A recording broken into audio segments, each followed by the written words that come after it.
Divorced Dad Diaries, day 133. Come make school lunches with me. I'm under the weather, but sick parents don't get sick days. So, let's make some food. Starting off with some golden pears, because, gotta be golden.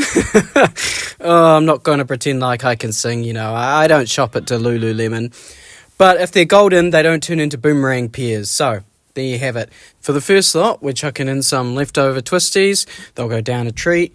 And then for the second slot, we're doing crackers and cheese this week. So we're cracking out the cheap cheese again, and we're chopping off a few pieces. So effectively, I'm going to chop off about, just 2 big slices of cheese and then chop them into 6 pieces each. So I end up with 12 small pieces of cheese. Grab some crackers, and then we're going to build them straight into the lunch boxes. Cracker, cheese, cracker, cheese, cracker, cheese, cracker, cheese. But we're not going to end there, no. We're going to turn this into like a mini charcuterie. What goes good with crackers and cheese? Well, pear, but also a little bit of cold meat. So we're going to chuck in some of these Verkerk salami lunchbox sticks.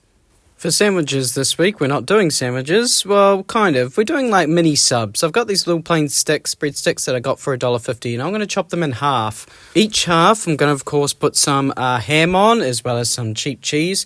But then someone also suggested using mustard. So I think I'm going to do that this week. 4 months divorced and still haven't bought mustard. This is literally a brand new bottle. So put that onto their breads, and then when I closed them, the mustard kind of squirted out, and I realised, that might get lunch mustard through their lunches. So I thought, you know what, it's Subway, let's wrap them up. So obviously I've never been a sandwich artist before, but I just chucked them under some baking paper and gave them a quick wrap up. Bread done and dusted, and the baking paper actually came in handy because the next thing on the list was the baking this week, which was some more caramel Snickers brownies, and the caramel was like going everywhere.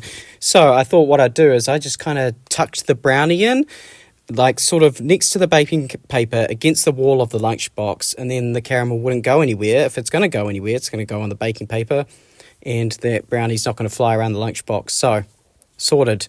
I then instinctively licked the caramel off my hands, which was a dumb idea because I then needed to wash my hands. But of course there's a gap, so time to fill it with a roll-up, except I didn't have any roll-ups because I forgot to buy more. So we went for LCMs this week, but then of course because I just washed my hands, I couldn't get the packets open because my hands were all like, I don't know how to describe it, but I couldn't get the packets open, but we got there in the end. Chucked them LCMs in, and then it's time for a panda. We didn't have pandas this week, but we do have koalas, which is pretty much the same thing, and I thought I would just tuck one underneath the LCMs. And then that is lunches, done and dusted. I'm going to go to bed, and I will catch you on the flip side.